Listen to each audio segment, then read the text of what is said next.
Assalamualaikum and good morning everyone. We are from Group C and today we will be presenting our integrated design project entitled Design of Reactor-Separator System for Methanol Production Plant.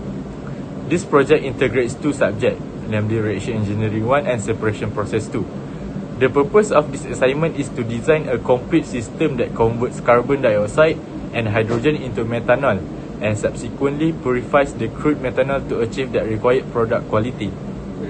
Our group members are Christina binti Zaharuddin, Muhammad Aiman Shafril bin Muhammad Shafawi, Muhammad Fakri Hisham bin Muhammad Fadli, Johan Raslan bin Rino Zainal, and myself Muhammad Darush Aiman bin Norizan. Throughout this presentation, we will explain the reactor design, reaction condition, material balance, and the proposed downstream separation system. For the Reaction Engineering 1 section, this project focuses on producing methanol through the catalytic hydrogenation of captured carbon dioxide with hydrogen. The main reaction converts carbon dioxide and hydrogen into methanol and water. Since the reaction is reversible, exothermic and limited by equilibrium, proper temperature control and suitable operating conditions are essential. Therefore, a multi-bed, fixed bed, packet bed reactor containing a copper, zinc oxide and alumina catalyst is proposed. Interstage cooling is included between the catalyst beds to remove excess heat, prevent hotspot formation and protect the catalyst. The reactor operates at approximately 250 degrees Celsius and 5000 kilopascal with a hydrogen to carbon dioxide molar ratio of approximately 3 to 1. The reactor performance is then evaluated based on carbon dioxide conversion, methanol yield and product selectivity. Moving on to separation process 2, the crude methanol produced from the reactor still contains a large amount of impurities. After cooling and vapor liquid separation, the crude liquid stream contains approximately 46.9 mole percent methanol, 49.3% water, 33.5 mole percent carbon dioxide and a small amount of hydrogen. Therefore, the methanol purity is still far below the requirement industrial specification of 99.5%. To purify the product, the two-stage fixed bed absorption system is proposed. The first absorption column uses 3A molecular sieve to remove most of the water, while the second column uses a silica gel to remove the remaining moisture and carbon dioxide. The column operates continuously with one bed performing adsorption while another bed undergoes regeneration using hot nitrogen. This arrangement allows continuous methanol production while reducing energy consumption compared with conventional distillation.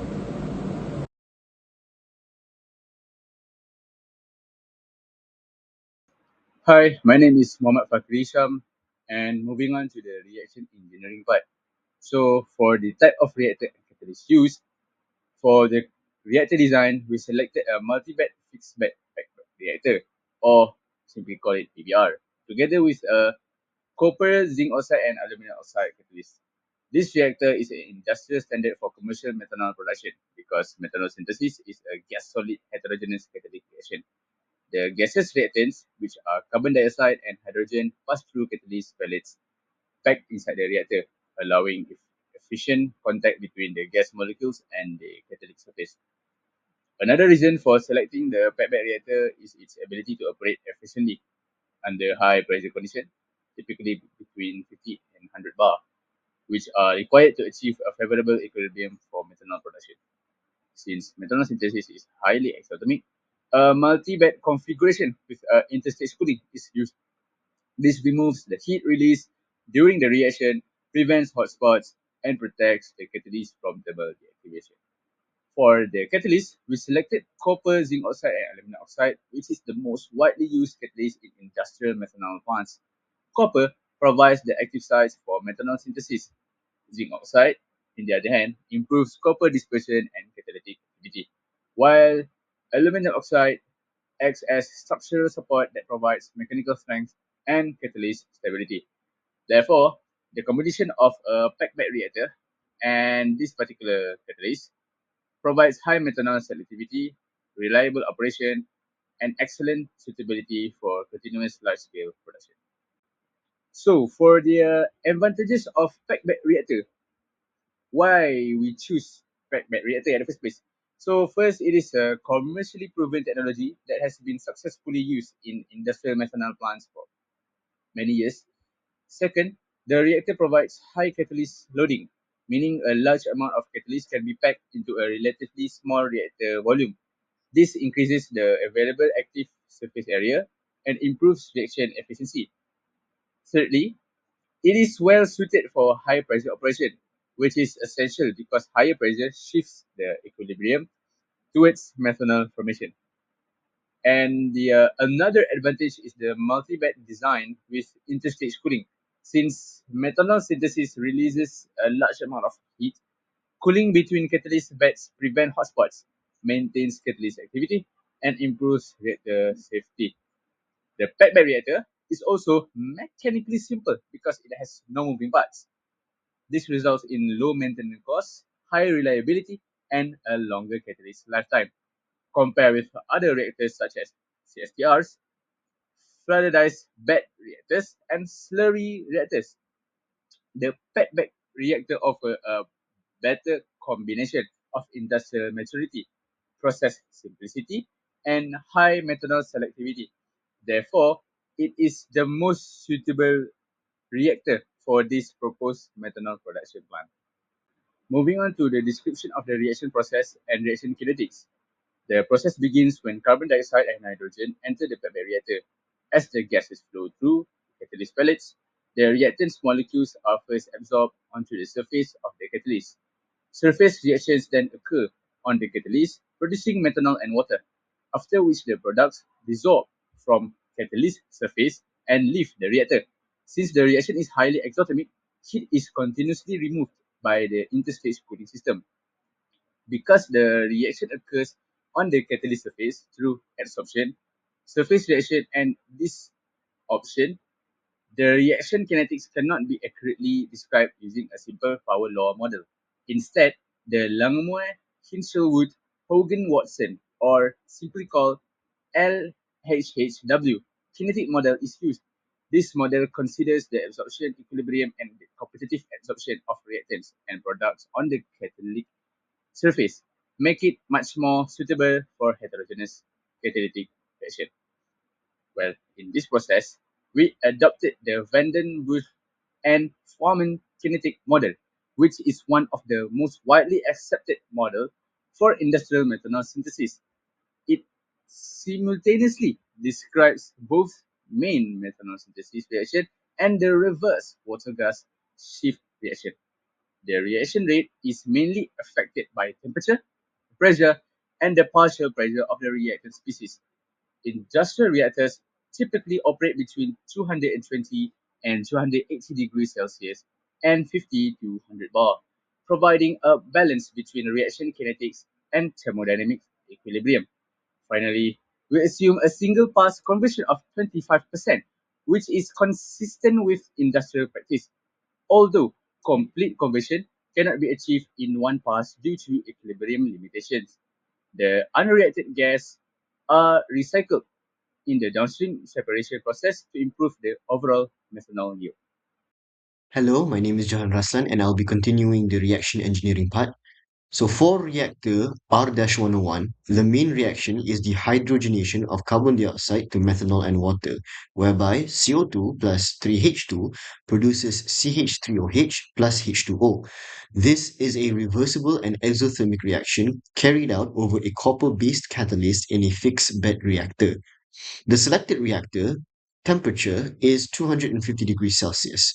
A moderate temperature is required because lower temperatures favor methanol formation at equilibrium, while a sufficiently high temperature is still needed to achieve a practical reaction rate.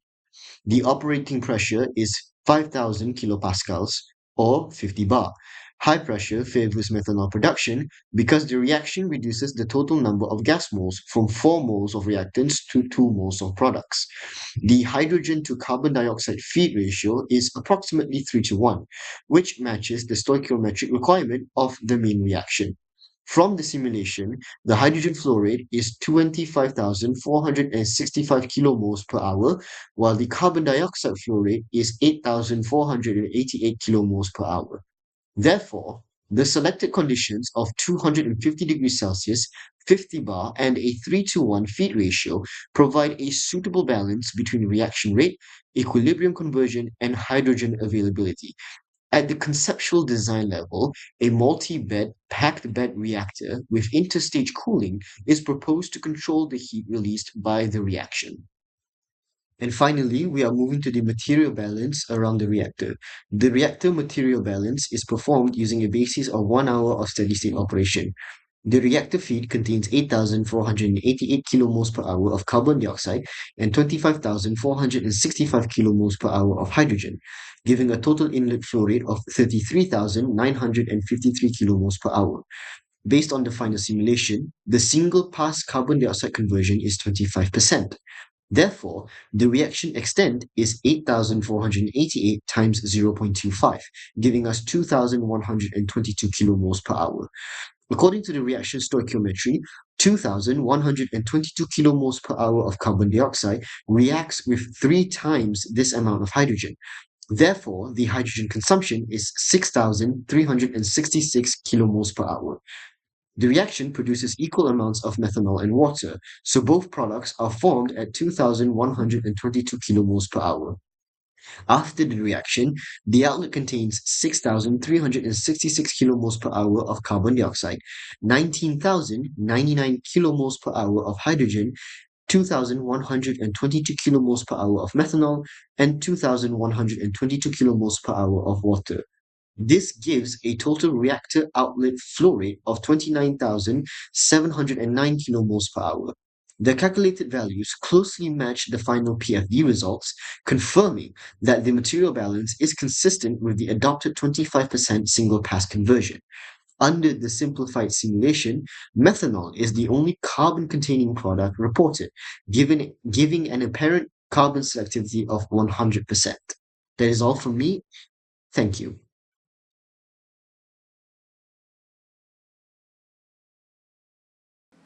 Hi, my name is Christina and I will explain the feed characterization and system configuration. Methanol is the key platform chemical used in formaldehyde, acetic acid, and fuel additives, and it's increasingly seen as a clean-burning alternative fuel and hydrogen carrier. Our plant produces it via carbon dioxide hydrogenation of a copper-based catalyst, which is an attractive route because it's sustainable. It consumes captured carbon dioxide and hydrogen instead of fossil feedstock. The problem is what comes out the other hand. After the reactor effluent is cooled and passed through a flash separator, our simulation shows the crude methanol stream is only 46.9 mole percent methanol. Water is actually the largest component at 49.3 mole percent with 3.5 mole percent carbon dioxide and 0.2 mole percent hydrogen carried over. That near parity between water and methanol is the whole problem. Water forms strong polar hydrogen bonds with methanol, so a simple flash separation can't pull them apart. Both stay in the liquid phase together. Dissolved carbon dioxide adds a second issue. Combined with moisture, it promotes corrosion downstream. Industrial-grade methanol needs to be at least 99.5% pure, so we needed a purification step that's selective for these polar impurities without excessive energy input. That's what led us to adsorption instead of a distillation train, and that's what the rest of this presentation covers.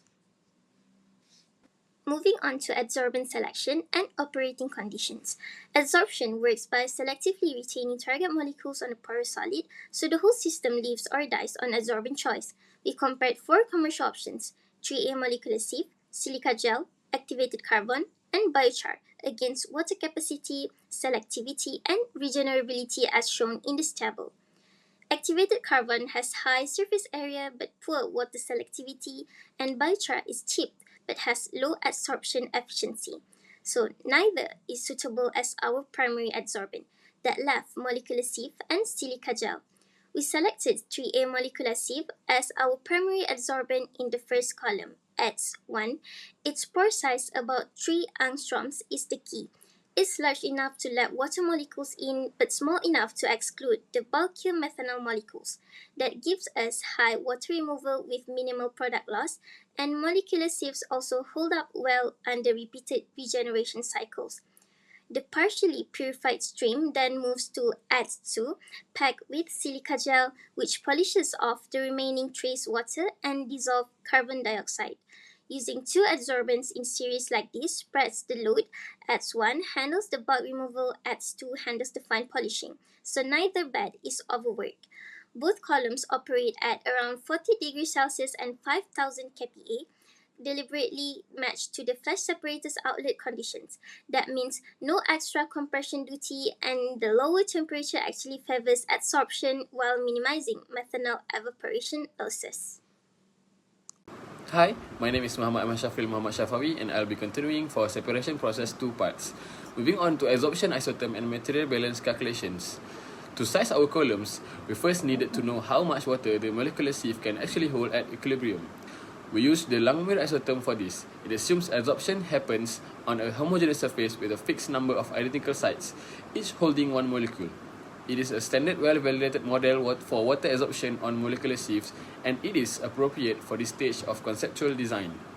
The equation is QE equals to Qmax KCE over 1 plus KCE. Using literature values for 3A molecular sieve at conditions close to our operating temperature, Qmax of 0.24 kilograms per kilogram, K of 1.85 liters per mole, and an equilibrium concentration of 0.65 moles per liter. We calculated an equilibrium capacity of 0.131 kilograms of water per kilogram of adsorbent. For design purposes though, we didn't use that number directly. Industrial columns account for early breakthrough and incomplete bed utilization, so we adopted a more conservative working capacity of 0.20 kilograms per kilogram, which is standard practice in industrial design literature. On the material balance side, our feed to ADS1 is about 4,221 kilomoles per hour, 49.3% of which is water. That works out to roughly 37.47 tons of water per hour that needs to be removed over an 8-hour adsorption cycle. That's about 300,000 kilograms of water per cycle.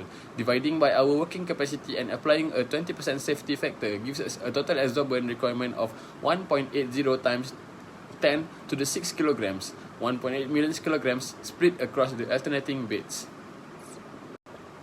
Moving on to the last part, which is column performance and regeneration strategy. Putting that adsorbent inventory into the two-column system, here is what our simulation shows. ADS1 brings water down from 49.3 mole percent to just 0.1 mole percent. ADS2 then polishes the CO2 from about 7.0 mole percent down to near zero. Together, that takes our crude system from 46.9 mole percent methanol up to 99.3 mole percent methanol. That's a substantial improvement, but we want to be upfront that it is about 0.2 percentage points short of that 99.5% mole percent industrial target. We see this as a minor, low-cost design gap rather than a flaw in the approach. It reflects the finite CO2 capacity of ADS2 under our assumed working capacity and cycle length.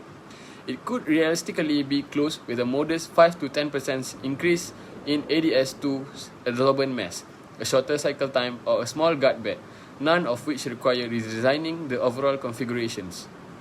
Both columns run continuously at 40 degrees Celsius and 5000 kPa in downflow fixed bed mode, matching our separator outlet conditions. For regeneration, we selected temperature swing adsorption or TSA because both molecular sieve and silica gel have excellent thermal stability and tolerate repeated heating cycles well. When a column saturates, it is isolated and heated with hot nitrogen gas. The added heat weakens the bond between water or CO2 and the adsorbent surface, so the purged gas carries those impurities out as waste. The bed is then cooled and returned to service, while ADS1 and ADS2 alternate so production never stops. We choose TSA over pressure swing adsorption because water dissolves far more effectively with added heat than with reduced pressure, giving us longer adsorbent life and more stable long-term performance. That is our full design, from characterizing the crude system to selecting and justifying our adsorbents, to sizing the columns and building in a regeneration strategy for continuous, reliable production. Thank you. In conclusion, this project successfully integrates a reactor and a separation system for methanol production from captured carbon dioxide and hydrogen. For the reaction section, a multi-bed bed reaction using a copper, zinc oxide, alumina catalyst was selected due to its high activity, methanol selectivity and suitable for high pressure continuous operation. Based on the material balance, the reactor achieved 25% single pass carbon dioxide conversion, producing approximately 2,122 km moles per hour methanol. For the separation section, a two-state adsorption system using a 3A molecular sieve and a silica gel was proposed to remove water and carbon dioxide from the crude methanol stream. The system improved methanol purity towards the required 99.5% industrial specification. Although further optimization is required to consistently achieve the target purity, overall, the proposed system provides a technically feasible and more sustainable approach for converting carbon dioxide into valuable methanol. Thank you.